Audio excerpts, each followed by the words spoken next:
Bismillahirrahmanirrahim. Kita akan membahas kecerdasan buatan untuk biologi atau AI ya, Artificial Intelligence. Baik, lanjut nanti nama bapak ya, pura bapak. Kita lanjut ya. Mengungkap rahasia DNA. Maksudnya dengan AI ini, Artificial Intelligence atau kecerdasan buatan, bisa kita lihat ini teh bentuk-bentuk DNA, bukan ya pasangan DNA misalnya THA, AU atau TGD, ya itulah. Lanjut. Pengeditan gen bisa kita lihat contohnya mulai ada GMO ya, pengeditan gen dari tumbuhan. Jadi yang harusnya tumbuhan ini kena serang hama bisa jadi enggak kena serang hama karena dimasukin gen anti hama.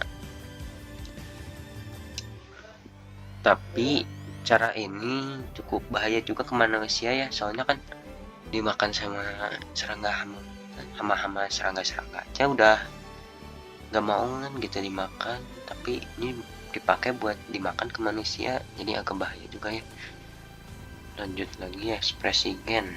Dengan menggunakan model AI, kami dapat memprediksi tingkat ekspresi gen, memfasilitasi pemahaman yang lebih dalam tentang fungsi seluler dan mekanisme penyakit. Lanjut aja ya. Masa depan penemuan obat. Dengan AI ini, pengobatan presisi, penyaringan virtual, identifikasi target, prediksi efek samping ya. Kita mulai aja dari pengobatan presisi.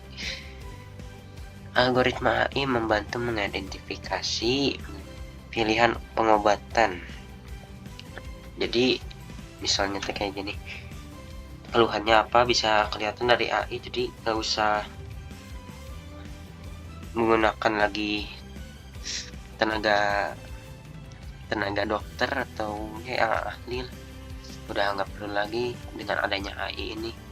Tapi ya masih dalam pengembangan juga supaya lebih presisinya lebih mantap.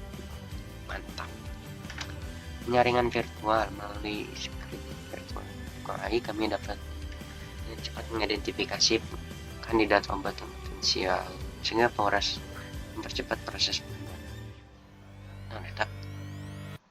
Kampurannya identifikasi target. AI membantu mengidentifikasi target obat-obat baru, membuka jalan baru untuk pengembangan obat dan pengobatan yang dipersonalisasi. Nah, contohnya pengembangan kayak gini teh udah ada ya, misalnya teh bukan cuma obat aja, misalnya pengembangan penggunaan listrik ya. Sekarang bisa lebih modern lagi dari adanya penemuan listrik, dari asalnya mesin uap, mulai ada efisiensi yang baru lagi, penemuan listrik ya. Lanjut lagi, prediksi efek samping. Nah, dengan ini bisa memprediksi efek samping. Misalnya teh obat ini kalau dimakan segini apakah bahaya atau tidaknya, bisa kelihatan efek sampingnya apa kayak gitu ya. Lanjut, meningkatkan efisiensi pertanian cerdas. Itu ya contohnya, ada gambar drone di sini. Sebanyak ting. Kita lanjut aja. Contohnya ini sekarang teh mulai ada pengembangan menggunakan laser membasmi hamanya teh. Jadi di scan terus ya itulah pengusir hama. Terus ya dengan AI ini contohnya dengan AI ini alhamdulillah, dengan AI ini misalnya contohnya ini kayak gini, scan tanaman-tanaman yang ada di misalnya seberapa luas ya, 1 hektar lah, ambil lah misalnya jangan 1 hektar, 100 meter persegi ya contohnya teh, di scan gitu. Terus kelihatan ini teh bagus atau enggaknya kayak gitu. Lanjut lagi nya, deteksi penyakit tanaman. Oh iya, bisa kelihatan di sini juga menggunakan AI. Ini penyakitnya apa misalnya tuh. Jadi nggak usah lagi ke tenaga ahli ya. Cuman bagus juga sih dengan adanya ini. Pertanian presisi. Algoritma AI menganalisis data lingkungan untuk mengoptimalkan penggunaan pupuk, pestisida, melestarikan sumber-sumber daya dan mengurangi dampak. Ya intinya mah meningkatkan efisiensi pertanian ya. Tapi bukan cuma di pertanian juga, di kesehatan juga ada, misalnya penggunaan robot di rumah sakit itu masih dalam tahap pengembangan juga sih. Nggak tahu kapan ya, tapi masih dalam tahap pengembangan dengan AI ini. Ini cukup canggih juga. Jadi ya mungkin akan tersingkirkan plan-plan di rumah sakit.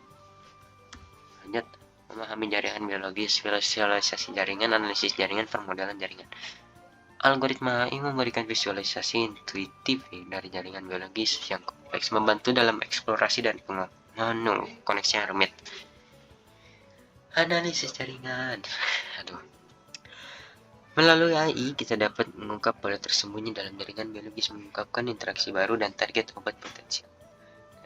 Bisa analisis ya dengan AI ini. Pemodelan jaringan. Model AI memsimulasikan proses biologi dalam jaringan, memungkinkan prediksi perilaku tingkat sistem dan pemodelan. Lanjut. Kekuatan pengobatan genomik, diagnostik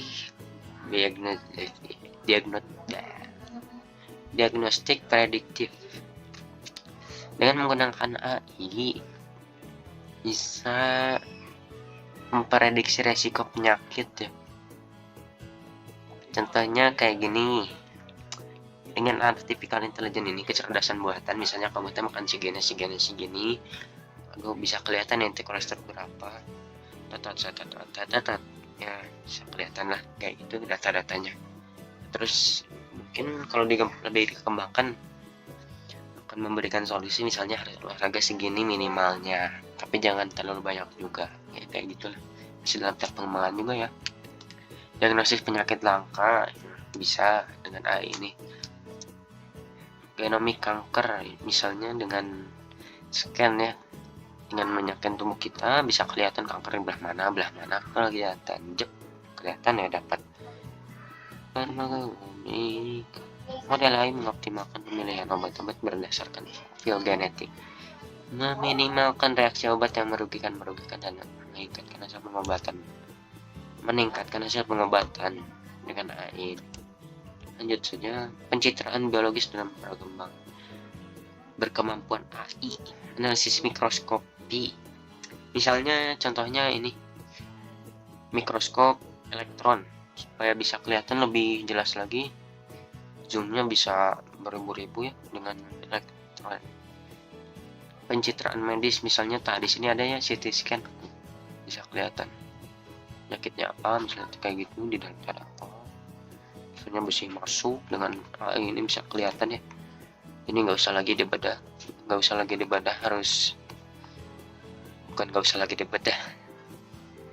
tergantung juga sih. Ini bisa kelihatan ini tadi diagnosisnya apa, kayak gini kelihatan. Analisis kuantitatif, algoritma AI menyediakan kuantifikasi otomatis data pencitraan biologis, memfasilitasi analisis tinggi dan mempercepat penemuan ya.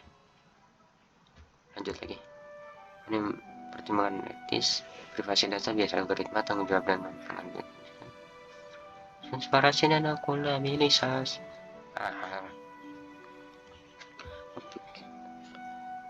Ya bisa dibaca sendiri mungkin. Udah lanjut dan selesai.